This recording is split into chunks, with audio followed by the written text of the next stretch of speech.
স্কুলে যাওয়ার পথ জঙ্গল দিয়ে ঢাকা। দল বেঁধে এই রাস্তা দিয়ে যাতায়াত করে পড়ুয়ারা। চোখে মুখে লেগে থাকে আতঙ্ক। এই বুঝি বেরিয়ে এলো কোনো বন্যপ্রাণী।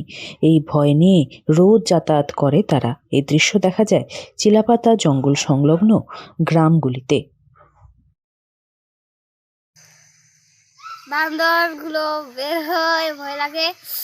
বেশি তো ভয় লাগে বান্দর, হাতি হাতি হাতি বান্দর, বাইসন। কোন বেশি ভয় লাগে না, চিল্লাহাল্লা করতে করতে আসলে বেশি ভয় লাগে না। গ্রামে যখন তখন চলে আসে হাতি। বনকর্মীদের তৎপরতায় সেটিকে আবার জঙ্গলে ফেরত পাঠানো হয়। হাতির হানায় বিধ্বস্ত হয়ে রয়েছে এই গ্রামটি। গ্রাম জঙ্গল দিয়ে ঘেরা হওয়ার কারণে গ্রামের রাস্তায় রোজ দেখা যায় বন্যপ্রাণীদের। পড়ুয়াদের অভিযোগ, স্কুলে যাওয়ার সময় বানরের অত্যাচারে অতিষ্ঠ তারা।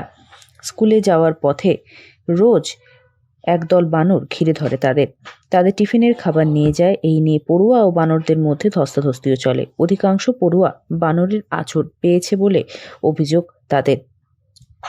মাঝে মধ্যে বাইসনও দেখা যায় এই রাস্তাটিতে। কি বলবেন?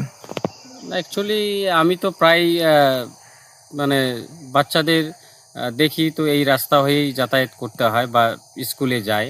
তো অনেক সময় দেখি, হ্যাঁ, এটা ফরেস্ট ডিপার্টমেন্টের একটা টহলদারি করা উচিত ছিল, কিন্তু হয়তো সেরকম নজরে পড়ে নাই বা একটা আশঙ্কাজনক হতে পারে সেই জিনিসটা হয়তো মাথায় নেই।